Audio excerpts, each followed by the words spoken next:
Nous étions gâtés. On était champion d'Afrique et on est allé représenter l'Afrique à la Coupe du Monde. Quoi, sans une grande motivation, mais ils ne pouvaient pas avoir l'illusion aussi de se dire nous allons à la Coupe du Monde pour gagner, non. Parce qu'au départ, ils se disent il y a le Brésil, bon, il y a l'Allemagne. Les gens avaient tellement peur de ces équipes-là.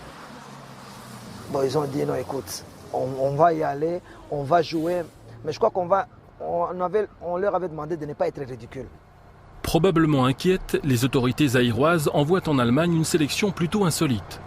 Sur décision des autorités, on a sélectionné tous les féticheurs de province.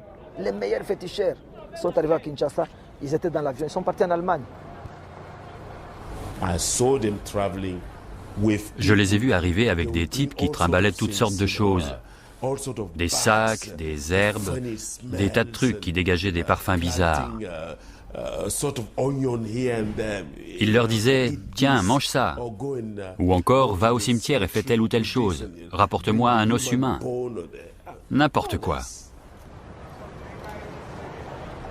Porteurs des espoirs de l'Afrique et des ambitions de leur président, les Zaïrois abordent leur premier match contre l'Écosse avec la ferme intention de ne pas se laisser ridiculiser.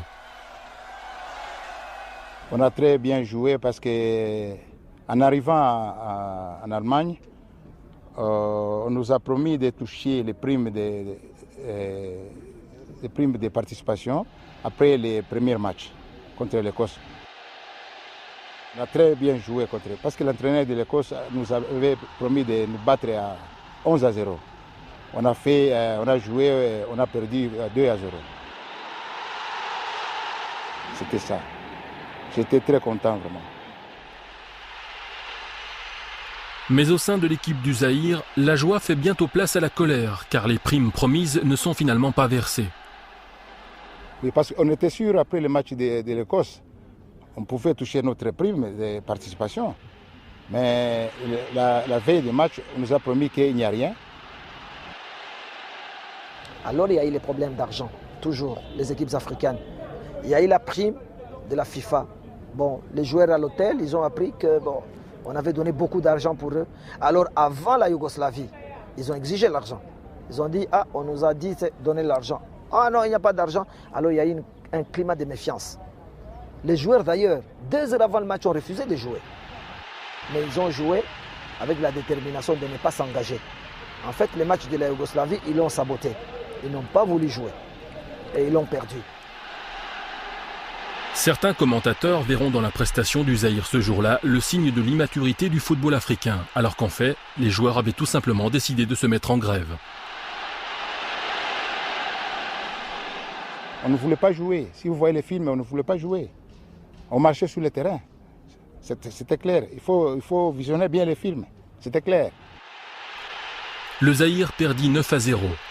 Ce fut l'une des défaites les plus cuisantes de l'histoire du tournoi.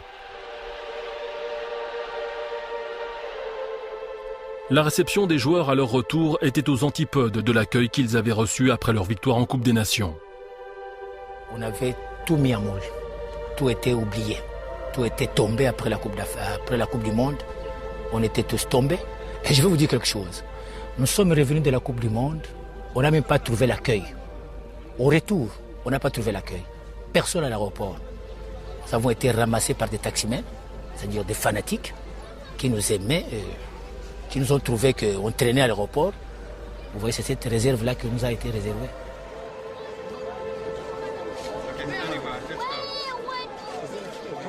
On devait même les féliciter, mais ils sont rentrés avec des problèmes, pratiquement mis à l'écart, sous décision du gouvernement. À quoi bon, ça donne un football? Certains sont rentrés dans les marchés, ils sont devenus des commerçants. Ils ont commencé à vendre des cacahuètes. On pouvait peut-être, après la Coupe du Monde, aller évoluer en Europe, avoir des contrats dans des équipes européennes. Ça n'a pas été. Nous sommes revenus au pays. On était abandonnés. C'est la FIFA que nous, on tenait beaucoup.